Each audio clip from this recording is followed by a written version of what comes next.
Dobar dan, dobro nam došli. Dobar dan. Ajde, drago mi je da ste zainteresirani za ovaj posao, životopis je dobar, nadam se da će ovaj razgovor proći dobro. Ma hvala tebi, šta si zvala? Možemo na ti? Pa ako baš moramo. Nije problem. Postavila bi vam par generalnih pitanja u vezi vas i struke. Pucaj slobodno, ja sam ti kao otvorena knjiga. Smatrate li se ambicioznom osobom? Pa moji starci mene smatraju, zato jesam došao na ovaj intervju.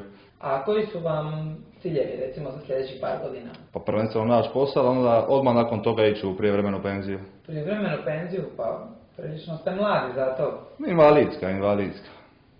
Imate problema sa zdravljem nekih, ili? Pa nemam za sad, ali smislit ću nešto. A imam vezu isto na komisiji, pa okej.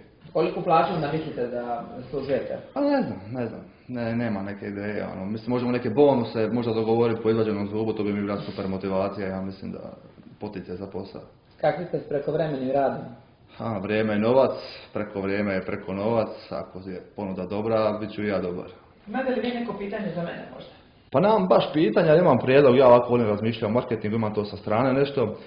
Ja bi napravio da svi vaši zubari umjesto kute nose tute. Tute? A tute, ka splitska šema, ulica, opušteno. Jer ja mislim da ljudi kad dođu u zubara budu malo prestrašeni. Pogotovo u tim bilim modelima, svi palite ka mesari bez uvrede. Ja bi to napravio malo opuštenije, možda neka marketinška kampanjica. Svi vaši zaposlenici, svi u tutama, osmijeh od uha do uha i onda neki lijepi glas u pozadini. Denteli, najopušteniji dental centar u gradu. Ništa kute, samo tute, Hajduk živi vječno. Razmislit ćemo. Dobro, ali to će vas košta malo više. Evo, šta vi mislite da najbolje znate raditi u stomatologiji? Pa ja bi najbolje dodava stvari. Dodava stvari. Te vaše stvari, stvarčice što imate, zrcala, klišta, čekići, pire, šta god treba dodati zubaru, ja ću to ekspresno masu, bit ću mu pri ruci. To bi mogao raditi, mogao bi i ovu vodu u čašu livat pacijentu, to mi isto ne predstavlja problem, oprati to sve radim doma. I ona crkaljka, to mi isto nije drama, ali igle to nije moj džir. Koliko nam imate godina radnog iskustva? Pa nema ni baš uopće. Nisam do sad radio u struci, nisam tražio posao u struci. Čekajte, zašto sam da uopće upisali stomatologiju? Nisam tehnički baš ni upisao stomatologiju. Znači, nemate diplomu? Ne na papiru, ali... Mislim, vi znate da je glavni preduvjet za ovaj posao diploma doktora. Diploma. Kada je danas to u Hrvatskoj problem, mislim, svak nađe posao je bez diploma. Sredit ćemo nešto. Sredit ćete diplomu? Sve se danas da srediti. Ima čovjeka, on to štanca leva. Ako tebi treba, mogu ti srediti bez problema. Bio doktorat ili šta god. On to daje sa popustom ako uzmemo grupno, nije problem.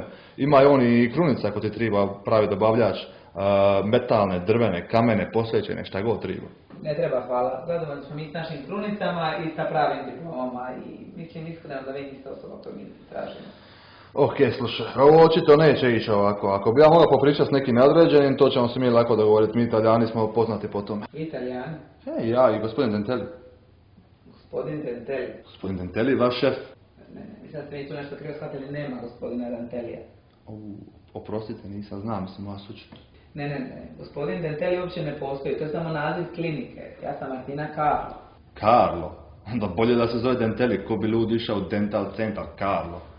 Slušajte, ovo od početka baš ne funkcionira. Mislim da vi niste kandidat za nas. Kako god ti još, ali samo da znaš, čuče Denteli za ovo.